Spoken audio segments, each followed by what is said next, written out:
늦겨울 바람이 뼛속까지 스며들던 날, 윤선영은 아이의 손을 끝내놓고 말았다. 3살배기 딸 서연은 문 앞에서 울부짖었다. 엄마 가지 말라고, 문 열어달라고. 하지만 그 문은 끝내 열리지 않았고 선영은 그 앞에서 무릎이 꺾인 채 주저앉았다. 그녀는 버리려 한 게 아니었다. 지키고 싶었고 데리고 나가려 했다. 그러나 남편 서진태는 단호했다. 아들도 못 낳은 여자가 무슨 엄마 노릇이냐며 그 딸도 자기가 키우겠다고 선영을 빈손으로 내쫓았다. 넌 이제 이 집 여자가 아니다. 아이도 내 집안 핏줄이니 손 떼지 마라. 그 말이 그녀의 심장을 찢어놨다.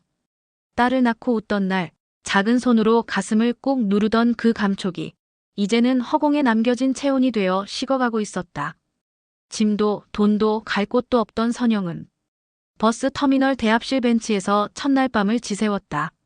눈물이 마를 틈도 없이 찬 공기는 새벽까지 그녀의 발끝을 얼렸다. 다음 날부터 그녀는 식당을 전전하며 일자리를 구했다. 처음엔 접시를 닦았고 그 다음엔 바닥을 밀었고 그러다 언젠가 자신이 씻는 그릇보다 더러워진 게 자신이라는 사실을 깨달았다. 엄마요? 돌아가셨어요. 아빠 말로는 나 버리고 도망갔대요. 몇 해 후 우연히 들은 어떤 여자아이의 말이었다. 그 아이도 자신처럼 엄마를 잃은 아이였다. 그 말을 듣는 순간 선영은 숨이 멎는 줄 알았다. 서연이도 나를 그렇게 기억하고 있을까? 그 질문 하나로 그녀는 또다시 무너졌다. 밤마다 그 아이의 이름을 속으로 부르고 오래된 공중전화 수화기를 붙잡고는 번호 하나도 누르지 못한 채 울기만 했다. 그러던 어느 날 그녀는 우연히 한 남자를 만났다. 식당에서 접시를 정리하던 중 조용히 들어와 따뜻한 눈빛으로 인사하던 손님. 그가 바로 최성재였다. 죄송하지만 물티슈 좀 더 주실 수 있을까요? 매너 있고 따뜻한 말투, 그리고 자신보다 훨씬 조심스러운 손끝. 그 남자는 가난한 식사 한 끼를 하면서도 사람을 존중할 줄 아는 사람이었다. 그는 아내를 일찍 떠나보냈고 아들 하나를 홀로 키우며 살아가고 있었다. 다정했고 조용했으며 무엇보다 그녀에게 괜찮다는 말을 자주 건넸다. 그쪽 많이 힘드셨죠? 사람이 사람에게 너무 상처를 주면 이렇게 표정이 사라져요. 그 말에 선영은 처음으로 눈물을 보였다. 그는 그녀에게 손수건을 건넸고 그녀는 그날 밤 오래도록 울었다. 몇 달 후 두 사람은 함께 살기로 했다.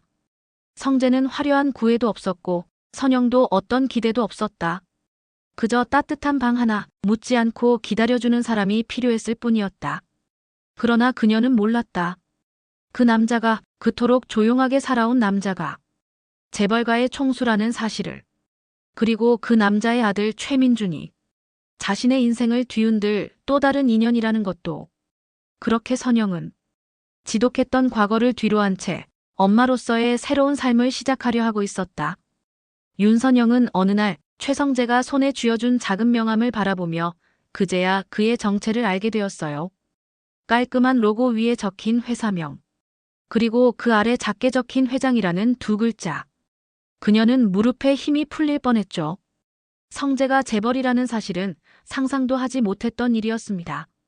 그의 다정함, 겸손함, 낮은 말투, 어느 하나도 거들먹거리거나 위세를 부린 적이 없었기에 더욱 그랬어요. 놀라셨죠? 말하지 못한 건 그쪽이 떠날까봐 두려워서 그랬습니다. 그가 그렇게 말했을 때 선영은 담담하게 고개를 끄덕였어요. 그녀는 재벌가의 안주인이 되는 걸 꿈꾸지 않았고 이 남자 곁에서 인간답게 살아보고 싶다는 것, 그 하나뿐이었기 때문이죠. 결혼 후 선영은 조용히 그러나 성실하게 이 집에 스며들었어요. 최성재의 외아들 최민주는 의외로 따뜻한 청년이었습니다. 처음엔 어색했지만 아침마다 도시락을 싸주고 감기에 걸렸을 땐 손수죽을 끓이며 간호해주는 선영에게 그는 자연스럽게 엄마라고 부르기 시작했어요. 아버지가 웃으시는 걸 처음 봤어요. 엄마 덕분이에요. 그 말을 들은 날 선영은 아무도 없는 부엌에서 조용히 울었습니다. 누군가에게 엄마로 받아들여졌다는 사실. 그건 오랜 세월 목말라 있던 말 한마디였으니까요. 그렇게 몇 년이 흘렀고 민주는 어느덧 늠름한 청년이 되었어요. 회사에서는 중역 회의에 들어설 만큼의 실무 능력을 인정받았고 대외적으로는 재벌 2세가 아닌 바른 청년이라는 이미지로 칭송받고 있었죠. 그러던 어느 날 저녁 선영이 직접 지은 된장찌개 냄새가 식탁 위를 감싸고 있던 순간 민주는 조심스럽게 입을 열었습니다. 어머니, 제가 좋아하는 여자가 있어요. 그리고 그 사람과 결혼하고 싶습니다. 선영은 잠시 숟가락을 들고 멈칫했어요. 민주는 결혼이라는 단어를 쉽게 꺼낼 성격이 아니었기에 그 말이 더 깊게 다가왔죠. 그래. 어떤 아이야? 선영은 말끝을 부드럽게 다듬었지만 마음속에서는 단단한 긴장이 피어오르기 시작했어요. 혹시 이 집안과 어울리지 않는 사람은 아닐까? 그 누구보다 따뜻하고 정직한 민준이기에 오히려 그런 사람일수록 위험하다는 걸 선영은 잘 알고 있었거든요. 어려운 집안에서 자랐어요. 지금도 병든 아버지를 혼자 모시고 있고요. 그래도 그 사람, 정말 강한 사람이에요. 내가 기대고 싶을 만큼요. 선영은 말없이 고개를 끄덕였어요. 그 아이가 누군지, 어떤 환경에서 자랐는지보다 민준의 눈빛을 보니 이미 마음이 깊어졌다는 걸 알 수 있었기 때문입니다. 그래, 한번 만나보자. 어머니니까 봐야겠지. 민준은 안도한 듯 웃었어요. 그 모습에 선영도 따라 웃었지만 그녀의 마음 한켠에는 어딘가 모르게 조용한 물결 하나가 일기 시작했습니다. 왜 이리 가슴이 불편하지? 그녀는 자신도 모르게 불안해졌어요. 그리고 알 수 없는 두려움이 그날 밤 꿈에서도 따라붙었습니다. 호텔 스위트룸 한켠 길게 늘어진 테이블 위엔 깔끔한 한식 코스가 차려져 있었어요. 최성재와 윤선영은 나란히 앉아 있었고 최민주는 손에 땀이 맺힌 채 넥타이를 매만지며 안절부절 못했죠. 조금만 더 기다리면 올 거예요. 서연 씨가 오늘은 조금 늦는다고 했거든요. 선영은 가만히 아들의 옆모습을 바라보며 마음속으로 서연이라는 이름을 몇 번이고 되뇌었어요. 묘하게 익숙하면서도 멀게만 느껴지는 이름. 그 이름이 자신에게 어떤 의미가 될지는 아직 아무도 몰랐습니다. 곧 문이 열리고 하얀 셔츠에 검정 치마를 차려입은 한 여자가 조심스레 들어왔습니다. 단정한 머리카락, 낮게 깔린 목소리, 그리고 문턱을 넘을 때 잠깐 고개 숙이던 모습. 그녀는 바로 서연이었어요. 선영은 그 순간 숨조차 멈춘 듯 가슴이 조여드는 느낌을 받았습니다. 눈을 떼지 못한 채 서연의 손목을 따라 시선이 내려갔고 그곳에 매듭 하나 느슨하게 남은 오래된 실팔찌가 걸려 있었어요. 그건 그녀가 어릴 적 직접 엮어준 엄마와 딸을 이어주는 약속의 팔찌였습니다. 그 팔찌는 아무도 모를 실색 바랜 상처였고 그 딸을 기억하는 유일한 증거였죠. 선영의 손이 떨리기 시작했습니다. 젓가락을 들지 못한 채 서연의 말투 하나, 웃음 하나에 숨을 죽였어요. 안녕하세요. 최 회장님, 윤 여사님. 부족한 저를 이렇게 만나주셔서 감사합니다. 그 말투, 그 눈동자, 그 손끝의 움직임까지 모두 그녀의 딸이었어요. 서연은 민준 옆에 앉아 조심스레 허리를 폈습니다. 그녀는 품위와 자존심을 지키려 애쓰는 사람이었고 누군가의 기대에 눌리지 않으려 애써 미소 짓는 여자였습니다. 선영은 그 모습에서 예전 자신의 젊은 시절을 본 듯했어요. 밥상머리에서 가부장의 눈치를 보던 그때 딸 하나만 품고 버티던 그 마음. 그 눈빛이 서연의 얼굴 위에 겹쳐졌습니다. 그쪽 아버님은? 최성재의 물음에 서연은 잠시 눈을 떨군 채 대답했어요. 혼자 사세요. 제가 모시고 있습니다. 지병이 있어서 최근엔 자주 병원에 입원하십니다. 그 말에 선영의 손끝이 흠칫 떨렸습니다. 지병. 혼자 모시고 산다. 머릿속에 짙게 드리워졌던 옛 그림자가 떠올랐고 그녀는 뇌리를 강타하는 사실 하나를 뚫어냈습니다. 설마 아니야. 그럴 리가. 그 순간 문 밖에 있던 한 남자가 들어섰습니다. 서연의 아버지, 그리고 선영의 전 남편 서진태였죠. 그는 눈앞에 앉아있는 여인을 본 순간 말을 잇지 못한 채 그대로 얼어붙었습니다. 너는? 그의 얼굴은 순식간에 질렸고 서연은 고개를 갸웃하며 물었습니다. 아빠, 왜 그래요? 서진태는 대답하지 못했어요. 입술만 파르르 떨릴 뿐 그 무엇도 뱉을 수 없었습니다. 선영은 조용히 시선을 내렸습니다.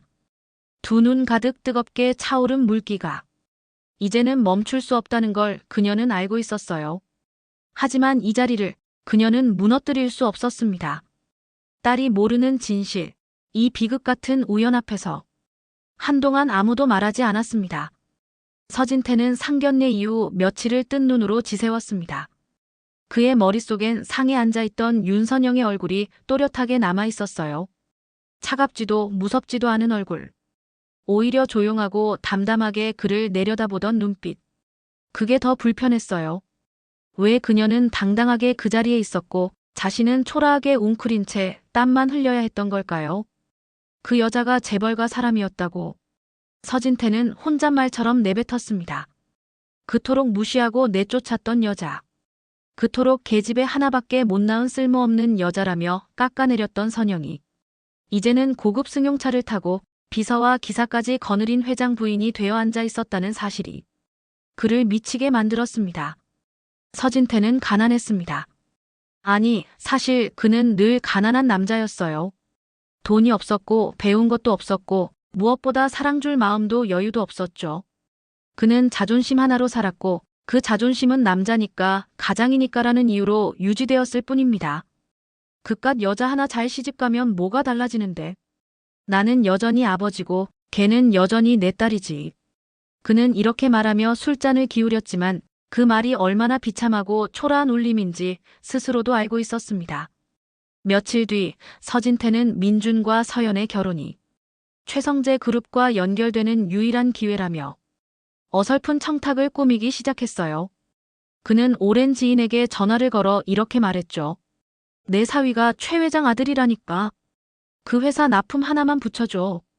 내가 여기서 한번 다시 일어날 수 있단 말이야. 하지만 윤선영은 이 사실을 곧 알게 되었어요. 민준이 무심코 보여준 문서에서 서진태 대표라는 이름을 본 순간 직감이 작동했습니다. 그녀는 조용히 남편 성재에게 물었습니다.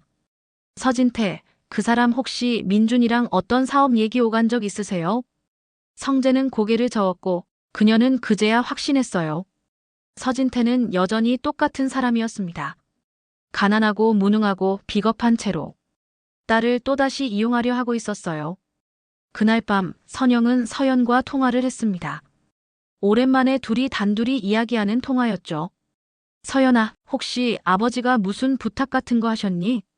아니요. 그냥 회사 일에 도움 줄 수 있냐고 그 정도였어요. 부탁이 아니라 지시였니? 잠시 침묵이 흐른 뒤 서연은 조용히 대답했습니다.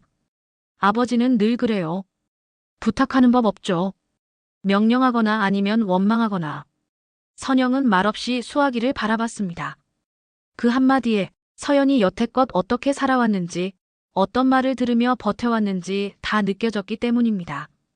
그리고 그녀는 결심했어요. 이제는 내가 막을 차례야. 그 사람이 다시는 너를 상처 입히지 못하게 할 거야. 딸을 되찾기 위해 모든 진실을 마주할 시간. 그리고 과거를 끝낼 순간이 다가오고 있었습니다. 서연은 민준의 책상 위에 놓인 오래된 사진을 보고 한참을 멈췄어요. 작은 틀 속에 나무 아래서 소박하게 웃고 있는 한 여인과 아이. 그 아이는 민준이었고 그 여자는 지금의 윤선영이었다. 그러나 사진 구석. 흐릿하지만 분명한 무언가가 서연의 가슴을 휘감았어요. 그 여자의 손목에 자신이 여태까지 지니고 있던 그것과 똑같은 실팔찌가 보였기 때문이었죠. 그녀는 멈칫했고 머릿속에서 오래전에 잊힌 감각들이 서서히 떠오르기 시작했습니다. 밤마다 업어달라고 조르던 목소리, 비 오는 날 꼭 안아주며 들려주던 된장국 냄새, 자장면을 먹다 흘려 웃어주던 그 웃음소리. 그건 꿈이 아니었구나. 서연은 가슴 깊이 눌러뒀던 감정 하나가 천천히 그러나 멈추지 않고 올라오는 걸 느꼈어요. 그날 저녁 그녀는 윤선영을 불러냈습니다. 카페 창가에 앉아 마주보는 두 사람 사이엔 한참의 침묵이 흘렀습니다. 저 하나만 물을게요. 서연이 꺼낸 목소리는 차분했지만 눈빛은 흔들리고 있었어요. 어릴 적 제 손목에 팔찌를 채워준 사람. 늘 된장찌개 냄새 나던 따뜻한 손. 그게 어머님이셨어요? 선영은 말없이 고개를 떨궜습니다. 입술이 파르르 떨리고 있었고 눈가엔 벌써 뜨거운 것이 고여 있었어요. 그래, 그래, 서연아. 내 딸 맞아. 엄마야. 서연은 의자 등받이에 몸을 밀착한 채 아무 말 없이 그녀를 바라보다 조용히 말했다. 그럼, 왜 안 왔어요? 왜 그날 그대로 나를 두고 떠났어요? 선영은 수십 번 준비했던 말을 꺼내지 못했어요. 딸의 눈에는 눈물이 맺히지 않았지만 그 안에는 울음을 오래 참고 이겨낸 사람만이 지닌 고유한 분노가 있었어요. 나는 널 버린 게 아니야. 그 사람이 내 아빠가 날 쫓아냈어. 그날 널 데려가려 했는데 정말 그 문이 열리지 않았어. 널 놓고 온 게 아니야. 정말이지. 서연은 끝내 눈을 감고 조용히 고개를 끄덕였습니다. 알아요. 그럴 거라고 생각했어요. 어릴 적부터 그날을 수없이 떠올리면서 그럴 리 없다고. 엄마는 나를 좋아했으니까 그럴 수 없다고 믿고 싶었어요. 선영은 두 손을 모아 잡으며 울먹였어요. 내가 너무 늦었지. 미안해. 미안하다 서연아. 그제야 서연도 눈시울이 붉어졌습니다. 그토록 단단하게 꼿꼿하던 얼굴이 무너지는 데에는 단 한마디면 충분했어요. 엄마. 그 말은 흩어졌던 시간을 다시 꿰매는 실이 되었고 두 여자는 그 작은 테이블 위에서 손을 맞잡고 조용히 울었습니다. 그 누구도 보지 않는 자리. 기억과 후회, 그리고 사랑이 뒤섞인 두 여자의 시간 속에서 세상은 잠시 멈춰 있는 것 같았습니다. 하지만 서연은 마지막에 조용히 물었습니다. 아빠 그 사람도 이걸 아세요? 선영은 조용히 고개를 끄덕였어요. 그 사람. 이제 절대 다시는 내 인생에 끼어들게 하지 않을 거야. 서진태는 전화를 받고도 한동안 가만히 있었습니다. 딸 서연이 만나자고 했다는 말에 심장이 묘하게 쿵 내려앉았어요. 불안했고 동시에 조금 기대했습니다. 혹시 이제야 내 진심을 이해하려는 걸까? 그는 습관처럼 새 양복을 꺼내 입고 허름한 구두에 광을 내며 거울 앞에서 몇 번이고 넥타이를 고쳐 맸습니다. 하지만 그의 눈빛엔 예전의 권위도 존엄도 없었어요. 그저 빈 껍데기뿐이었죠. 약속된 장소는 한적한 찻집 구석자리. 서연은 먼저 와 있었습니다. 서진태는 의자에 앉으며 어색하게 웃어 보였어요. 연아, 오랜만이네. 그 인사에 서연은 담담하게 물을 건넸습니다. 아빠는 저한테 왜 늘 미안하단 말을 안 하셨어요? 그 말에 서진태는 움찔했지만 이내 불쾌한 듯 웃음을 지었죠. 미안하다고. 내가 왜? 나는 너 하나 때문에 내 인생 다 망쳤는데. 서연은 아무 말 없이 그를 바라봤습니다. 말끝마다 섞여 있던 너 때문이란 말. 그 말이 어릴 적 자신을 얼마나 무너뜨렸는지. 지금의 그는 아예 기억조차 못하고 있었어요. 난 그냥 그 한마디가 듣고 싶었어요. 서연은 잔을 내려놓으며 말을 이었습니다. 미안하다고, 내 잘못 아니었다고. 단 한 번도 그 말을 들어본 적 없었거든요. 서진태는 당황하듯 시선을 피했습니다. 너무 예민하게 굴지 마라. 그게 다 훈육이었다. 내 방식으로 널 키운 거야. 그건 폭력이었어요. 서연은 목소리를 낮게, 하지만 분명히 끊어 말했습니다. 엄마가 떠난 후 네 번째 새엄마까지 오는 동안 나는 엄마를 원망한 적 없어요.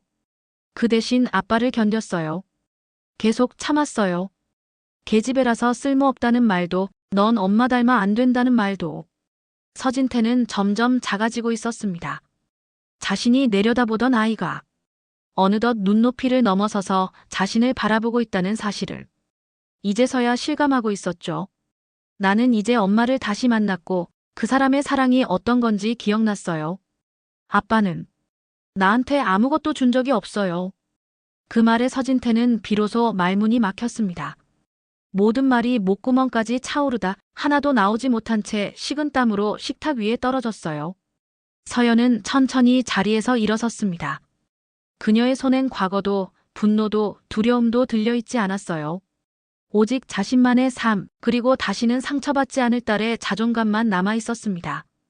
뒤에서 서진태는 말했습니다. 연아, 너가 나한테 정말로 이럴 거냐? 서연은 고개를 돌리지 않은 채 대답했습니다. 그동안 참고 또 참고 견디며 버티고 있었는데 이제 그만하고 싶어요. 그렇게 서연은 떠났습니다. 서진태는 텅 빈 자리에서 홀로 남겨졌음을 이제야 깨달았습니다. 햇살 좋은 날이었어요. 초가을 바람이 부드럽게 나뭇잎 사이를 스치고 하객들의 속삭임과 플래시 소리 너머로 잔잔한 음악이 흐르고 있었죠. 윤선영은 대기실 앞 서연의 드레스 자락을 조심스레 정리해주고 있었습니다. 그녀의 손끝은 조심스러우면서도 단단했고 서연은 그런 손을 바라보다 문득 물었어요. 엄마, 나 괜찮아요? 선영은 잠시 멈춰 고개를 들고 딸을 바라봤어요. 드레스 사이로 드러난 어깨는 결코 약하지 않았고 그 눈동자는 지금껏 살아온 시간을 모두 꿰매고도 남을 만큼 강하고 맑았습니다. 괜찮지? 아니, 누구보다 멋져. 엄마가 지금까지 본 신부 중에 제일 예쁘다. 서연은 쿡 웃으며 눈을 떨궜어요. 그 웃음은 어릴 적 엄마 무릎에 기대어 잠들던 그 시절과 꼭 닮아 있었어요. 엄마, 나 오늘 울지 말아요. 선영은 고개를 끄덕였지만 그 순간 벌써 눈가가 붉어졌죠. 너만 안 울면 나도 안 울게. 그렇게 두 사람은 함께 대기실 문을 열었고 웨딩 마치가 울리자 서연은 민준의 곁으로 천천히 걸어 나갔습니다. 최민준은 드레스 자락을 밟지 않게 그녀의 손을 단단히 잡아주었고 그 눈빛엔 사랑이라는 말 이상의 다짐이 담겨 있었어요. 식이 끝난 뒤 하객들과의 인사가 이어졌습니다. 그 사이 선영과 최성재는 한켠에서 조용히 서연과 민준을 바라보고 있었죠.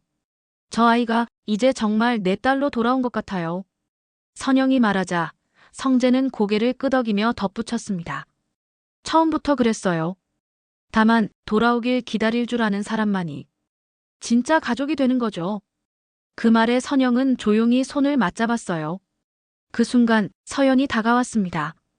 그녀는 선영 앞에 서서 주저없이 손을 내밀었어요. 엄마, 오늘부터 우리 정식으로 가족이에요.